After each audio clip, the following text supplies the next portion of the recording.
Hey everyone, I'm here today in Van Munching Hall, room 1518, to show you how to use Panopto in the classrooms.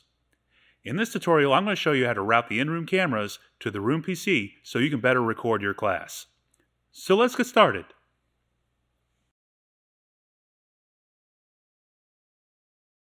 First, a quick disclaimer. The in-room cameras are tied directly to the room PC. So if you plan on running Panopto from a laptop, you will not have access to the in-room cameras. Now on to configuring Classroom. So once you've logged into the room computer, go ahead and log into your course through Canvas.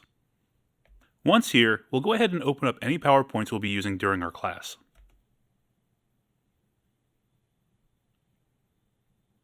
Next, we'll go back to our class, and on the left-hand side, we'll scroll down to Panopto Recordings.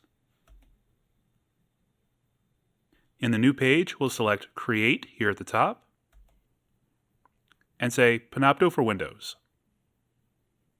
We'll click Open Panopto, and Open Panopto Recorder. So here, we have a view of the classroom, but probably not the one that we want. So what we can do is tap on the touch panel to bring up the room controls. On the right-hand side, we can select Recording and Sharing. Here, we can select from the front or rear cam. If we select the front cam, we can see that this is the view we currently have. We can also select the rear cam. This view is probably closer to what we're looking for.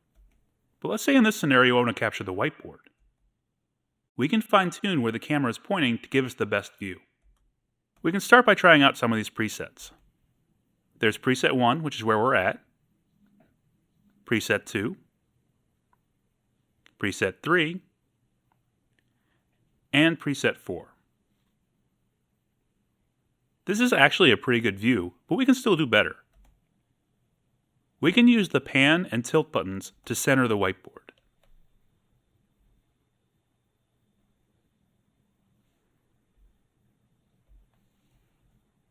From here, we can use the zoom in and zoom out buttons to make the whiteboard bigger.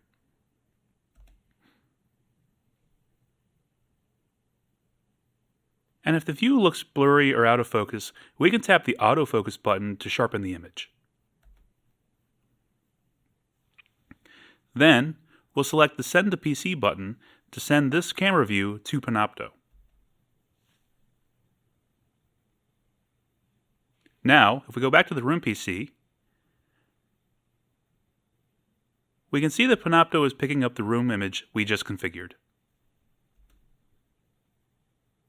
If we're not using any PowerPoints, we'll want to make sure that this Capture PowerPoints checkbox is unselected.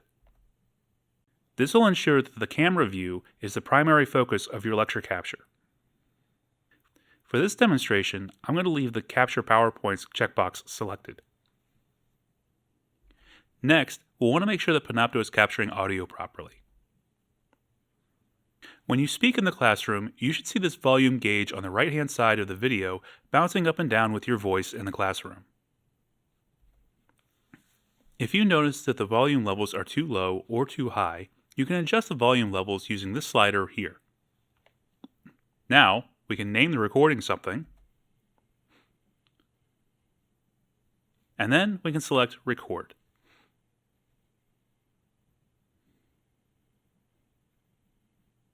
Now that we're recording, we can minimize Panopto and start our other classroom activities.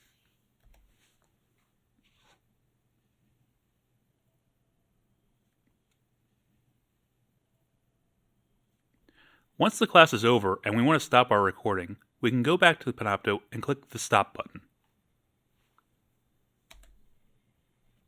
In the window that pops up, we can rename our session